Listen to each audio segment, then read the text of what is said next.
Welcome friends, एक नए video के साथ मैं डॉक्टर सीपी भसीन हृदय के अंत्यकरण से आपका स्वागत करता हूं। मित्रों, जो आजकल विश्व की स्थिति चल रही है, मैं समझता हूं विश्व के 800 करोड़ या 8 बिलियन पीपल, हर व्यक्ति उससे चिंतित है। कारण हमारी भूख साम्राज्यवाद की है। हम जो परमात्मा ने दिया है उसमें संतोष ना करके पूरे विश्व को अपनी मुट्ठी में करने का प्रयास करते हैं। हम ये नहीं सोचते कि इससे विश्व के 800 करोड़ लोगों पर क्या बीतेगी, उनके रोजगार पर क्या बीतेगी, उनकी डेली लाइफ पर क्या बीतेगी। और यही बिंदु आज मेरे चिंतन का था, जिसने मुझे एक ऐसे वीडियो को बनाने के लिए विवश कर दिया जिसका मैंने कभी विचार नहीं किया था। मित्रों, जब ये साम्राज्यवाद की भूख सामने देखते हैं तब यही प्रश्न आता है, प्रकृति ने इतने सुंदर ब्रह्मांड की रचना की, इतना सुंदर हमें शरीर प्रदान किया, फिर हमारे अंदर यह साम्राज्यवाद की भूख क्यों? इसी प्रश्न की खोज में एक बार फिर मैं कबीर दास जी का नमन करते हुए, जिन खोजा तिन पाइयां गहरे पानी पेट, मैं बपुरा बूढ़न डरा रहा किनारे बैठ। ना जाने कबीर दास जी ने इन दो पंक्तियों को लिखकर मेरे ज्ञान की पिपासा को कितना बढ़ाया है। आता हूं अब मैं सब्जेक्ट पे। आज मैंने टाइटल ही यही अपने वीडियो का लिया है, यूनिवर्स। What is universe? क्या है ब्रह्मांड? किस तरह ब्रह्मांड को परिभाषित किया जा सकता है? ब्रह्मांड हूं। ब्रह्मांड की उत्पत्ति किसने की थी, कब की थी, कितने साल पहले की थी, किससे में उत्पन्न हुआ था, आज बताना आवश्यक है, जब लोग अहंकार के वश में प्रकृति का विनाश करने पर तुले हुए हैं। मैं यही कह सकता हूं, जो कुछ है वही सब ब्रह्मांड है।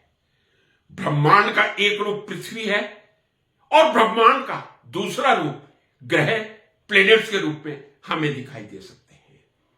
मानव मंगल तक जाने की कोशिश कर रहा है पृथ्वी से ऊपर। नासा ने तैयारी कर ली है 2030 तक मंगल पर मानव को भेजने के लिए, कॉलोनी बसाने के लिए। इलोन मस्क का स्पेस एक्स भी इसी कोशिश में लगा हुआ है। मैंने यूनिवर्स की डेफिनेशन आपके सामने पेश की है। Space, time, any sort of matter, any sort of energy, what ever, that is a universe. अब सबसे पहला प्रश्न जो हमारे मस्तिष्क में उभरेगा, यूनिवर्स का निर्माण कितने वर्ष पहले हुआ था, पृथ्वी का निर्माण कितने वर्ष पहले हुआ था, ब्रह्मांड, पृथ्वी, इनके निर्माणों की एग्जैक्ट सालों की चर्चा करें। मैं कह सकता हूं यूनिवर्स का निर्माण 13.8 बिलियन ईयर्स या 13.8 अरब साल पहले हुआ। मैं ब्रह्मांड के निर्माण की बात कर रहा हूं 13.8 बिलियन ईयर्स बिफोर इस यूनिवर्स या ब्रह्मांड की रचना हुई थी। अब कोई पूछे सोलर सिस्टम जो है उसका निर्माण कितने साल पहले हुआ था, क्या ब्रह्मांड के साथ ही हो गया था? जी नहीं, ब्रह्मांड के बहुत बाद में हुआ था। और मैं कह सकता हूं जो सोलर सिस्टम का निर्माण हुआ था 4.6 बिलियन ईयर पहले या 4.6 करोड़ साल पहले हुआ था। अगला पॉइंट आता है पृथ्वी। पृथ्वी का निर्माण कब हुआ था? मैं कहूंगा लगभग 4.6 बिलियन ईयर्स पहले हुआ था। तो यह एक निष्कर्ष निकल गया, यूनिवर्स का निर्माण 13.8 बिलियन ईयर्स पहले हुआ था। सोलर सिस्टम का निर्माण 4.6 बिलियन ईयर पहले हुआ था। अर्थ का निर्माण 4.6 बिलियन ईयर्स हुआ था। और यदि मैं माइनस कर दूं तो मुझे ये कहने में कोई अतिशयोक्ति नहीं, ब्रह्मांड के बनने के 9 बिलियन ईयर्स आफ्टर, 9 करोड़ वर्षों के बाद पृथ्वी और सोलर सिस्टम का निर्माण हुआ था। यानी जब यूनिवर्स का निर्माण 13.8 बिलियन ईयर्स पहले हुआ था, सूर्य सिस्टम या पृथ्वी का निर्माण 4.6 बिलियन ईयर्स पहले हुआ था। यानी ब्रह्मांड की रचना के 9 करोड़ साल, 9 बिलियन ईयर्स के बाद सोलर सिस्टम और पृथ्वी का निर्माण हुआ था। अब एक बारीकी पे आना चाहूंगा। जो मैंने कहा, क्या आप मेरे से ये सहमत कर रहे हैं? क्या पृथ्वी और निर्माण, सोलर सिस्टम का निर्माण एक साथ हुआ था? लगभग एक साथ हुआ था, क्योंकि जहां 9 अरब साल का डिफरेंस आ रहा है, वहां 5 या 10 लाख साल का अंतर कोई मायने नहीं रख सकता। लेकिन क्या आप मुझे बता सकते हैं पहले सोलर सिस्टम बना था या पहले अर्थ बनी थी? अब मैं आपको क्लियर कर दूं, पहले सोलर सिस्टम बना था, 4.6 बिलियन ईयर्स पहले सोलर सिस्टम बना था। और यदि मैं बताऊं पृथ्वी का एग्जैक्ट निर्माण आज से 4.54 बिलियन ईयर्स या 4.54 करोड़ साल पहले हुआ था। तो यह बात बिल्कुल स्पष्ट है, यूनिवर्स का निर्माण 13.8 करोड़ वर्ष पहले, सोलर सिस्टम का निर्माण 4.6 बिलियन ईयर्स पहले, पृथ्वी का एग्जैक्ट में कहूं नॉट 4.6, 4.54 बिलियन बिफोर। इसका मतलब पृथ्वी का निर्माण सोलर सिस्टम के निर्माण के दौरान हुआ था, यह कहने में कहीं में कोई गलती नहीं कर रहा। अब अगला प्रश्न वही आता है जो सब लोग पूछते हैं, यूनिवर्स का निर्माण कैसे हुआ था? इसका एक उत्तर तो बहुत आसान है, परमात्मा ने बनाया था, परमात्मा ने यूनिवर्स बनाया है, परमात्मा ने ये प्रकृति बनाई है, और हम चुपचाप आसन लगा के परमात्मा के स्मरण में बैठ सकते हैं। लेकिन विज्ञान की जो अप्रोच होती है इससे थोड़ी अलग होती है। अब मैं वैज्ञानिक भाषा में यदि मैं बात करूं तो यूनिवर्स का निर्माण किसने किया था? किसने इस यूनिवर्स का निर्माण किया था? एक ही उत्तर आपको मिलेगा, undisputedly, undoubtedly, that is big bang. Universe का निर्माण आज से 13.8 बिलियन ईयर्स पहले बिग बैंग से हुआ था। स्टूडेंट्स क्वेश्चन करते हैं, what is a big bang? So I can just say big bang एक इतना भारी, excessive massive and so high temperature body or model that we can imagine it only। अब यदि मुझसे पूछा जाए कि आप बता सकते हैं बिग बैंग की डेंसिटी कितनी रही होगी, मैंने कहा एक्सेसिव मास। जब एक्सेसिव मास होगा डेंसिटी अधिक ही होगी। अब मैं आपको यदि बिग बैंग की डेंसिटी और टेम्परेचर बताऊंगा तो आपको भी एक आश्चर्य तो होगा। यदि मुझसे पूछा जाए कंपैरिजन के लिए डायमंड की डेंसिटी कितनी है, मैं कहूंगा 3.5 ग्राम पर क्यूबिक सेंटीमीटर डायमंड की।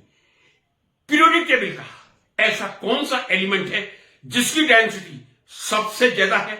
आई विल से ऑस्मियम, 22.6 ग्राम पर क्यूबिक सेंटीमीटर। उससे थोड़ी कम इरिडियम की है, 22.4 ग्राम पर क्यूबिक सेंटीमीटर। मींस ऑस्मियम सबसे ज्यादा डेंस मेटल कह दूं, एलिमेंट कह दूं पीरियोडिक टेबल का। डायमंड भी कम नहीं है, 3.5 ग्राम पर क्यूबिक मीटर। अब आप सोचिए, जो मैं शब्द यूज कर रहा हूं बिग बैंग, मैंने आपको बता दी ऑस्मियम की डेंसिटी 22.4 ग्राम पर क्यूबिक सेंटीमीटर, और बिग बैंग की सुन लीजिए, बिग बैंग की density 10 raise to the power 93 और 94 ग्राम पर क्यूबिक मीटर।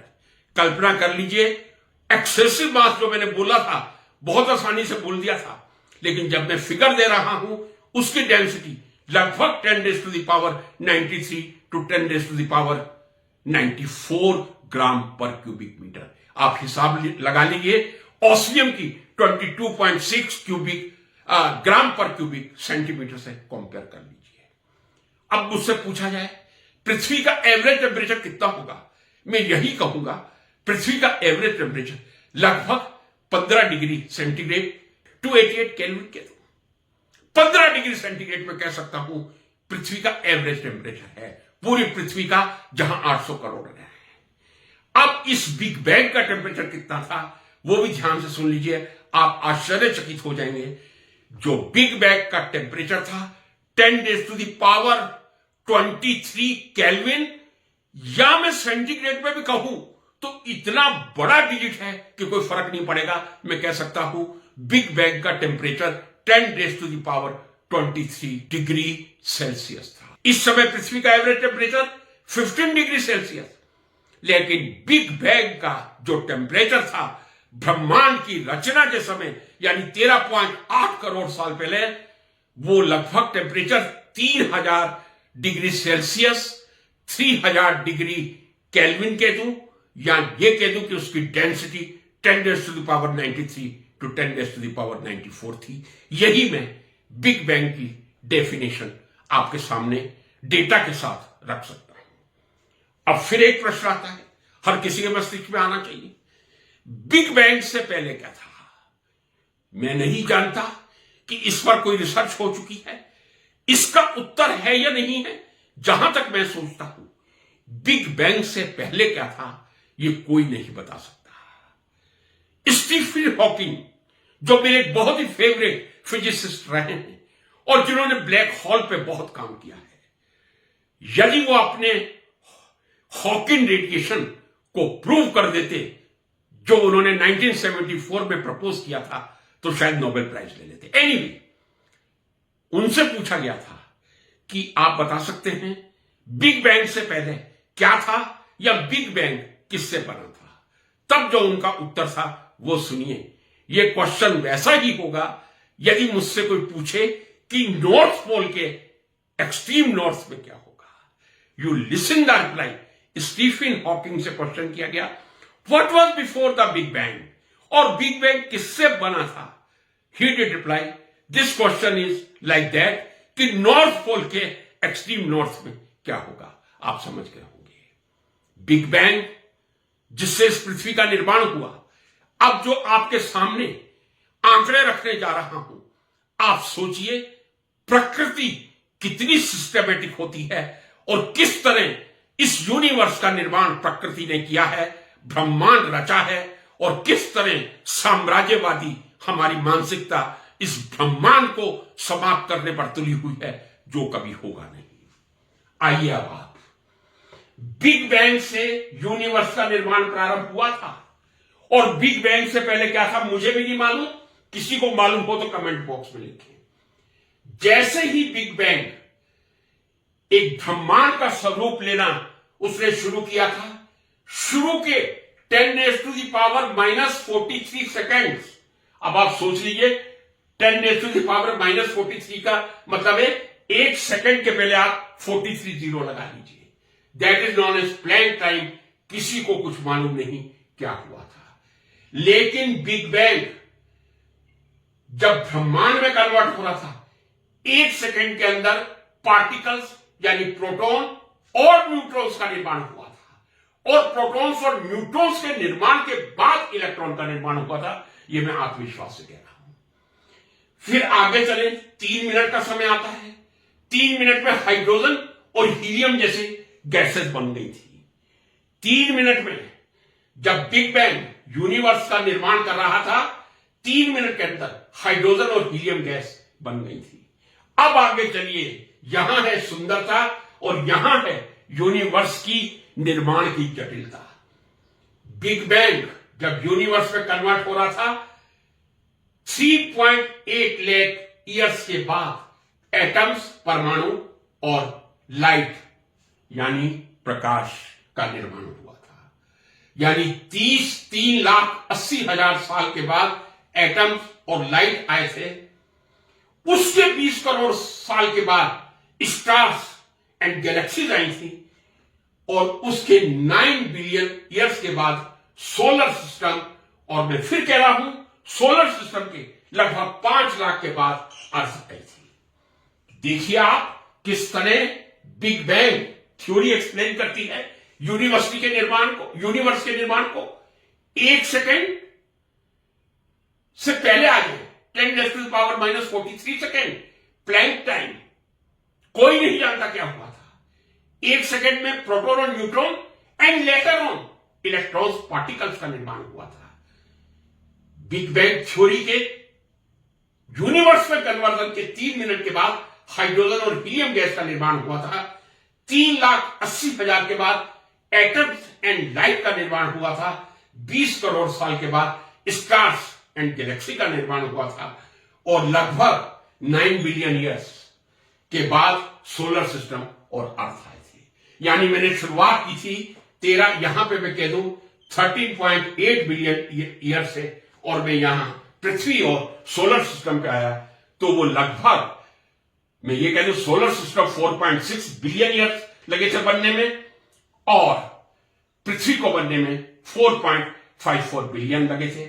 सोलर सिस्टम के बाद पृथ्वी का निर्माण हुआ था। अब यूनिवर्स में क्या क्या आता है? गैलेक्सीज आती हैं, स्टार्स आते हैं, प्लैनेट्स एंड मून को हम प्लैनेट नहीं कह सकते, that is satellite of earth. Interstellar and intergalactic matter आता है, डार्क मैटर आता है, डार्क एनर्जी आती है, रेडिएशंस आते हैं, स्पेस और टाइम आता है। मैंने शुरू में कहा था स्पेस और टाइम से ही यूनिवर्स की डेफिनेशन को लिया था। सबसे पहले स्पेस टाइम ही बोला था। बिग बैंग के बनने के साथ ही या बिग बैंग से यूनिवर्स बनने के साथ ही स्पेस और टाइम आए थे, उससे पहले नहीं थे। फ्रेंड्स, अब यदि पूछा जाए, मैंने कई चीजें आपको गिनवा दी, यूनिवर्स में पृथ्वी है, प्लैनेट्स है, सब कुछ है। इन कंक्रीट में क्या कह सकता हूं? यूनिवर्स मुख्यतः 3 चीजों से मिलकर बना है। 5% नॉर्मल मैटर है। नॉर्मल मैटर में मैं कहूंगा सॉलिड है, लिक्विड है, गैस है या प्लाज्मा है। केवल 5% नॉर्मल मैटर है यूनिवर्स में। Remaining 25% is known as dark matter. Dark matter में बहुत डिटेल एक्सप्लेन नहीं करूंगा, लेकिन यह कह देना चाहूंगा, कृपया डार्क मैटर को आप ब्लैक होल ना समझें। ब्लैक होल और डार्क मैटर दोनों अलग अलग हैं। यह मैं कह रहा हूं। फिर 5% जो रियल मैटर है, I can say normal matter है, वो एग्जिस्ट करता है। 25% डार्क मैटर एग्जिस्ट करता है और 68% डार्क एनर्जी एग्जिस्ट करती है। डार्क एनर्जी का मतलब है ऐसी एनर्जी, डार्क इसलिए कहा गया है कि जिसका हमेशा नेगेटिव फोर्स ही होता है। डार्क एनर्जी यूनिवर्स में पूरी तरह फैली हुई है। और यदि यह पूछा जाए कि बिग बैंग को एक्सपांड किसने किया, उसका सही उत्तर होगा डार्क एनर्जी ने किया। यानी डार्क एनर्जी पूरे ब्रह्मांड में फैली हुई है और जो नॉर्मल एनर्जी है वो बहुत लोकलाइज्ड है। तो मैं ये कह दूं कि लोकलाइज्ड एनर्जी एक बहुत सीमित क्षेत्र में, लेकिन उसकी इंटेंसिटी बहुत ज्यादा होगी। डार्क एनर्जी की इंटेंसिटी नॉर्मल एनर्जी से कम होगी क्योंकि बहुत बड़े ब्रह्मांड में फैली हुई है। तो ब्रह्मांड में मुख्यतः हम सब चीजों को 3 पार्ट्स में समेट के रख सकते हैं। पहला नॉर्मल मैटर जो 5% है, दूसरा डार्क मैटर जो 25% है, तीसरा डार्क एनर्जी जो 68% है।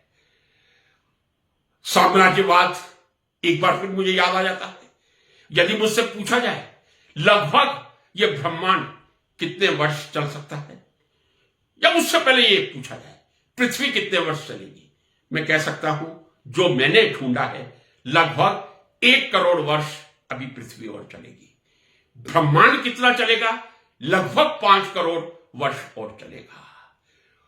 ब्रह्मांड का जब समापन होगा तब क्या बचेगा? एक ऐसी शून्यता बचेगी, एक ऐसी ठंडक बचेगी, एक ऐसा अंधकार बचेगा जहां रोशनी की कोई किरण नहीं होगी। इस ब्रह्मांड का इस पृथ्वी का मानवता की भलाई के लिए उपयोग करें। यही आज के मेरे वीडियो का सार है। नमस्कार।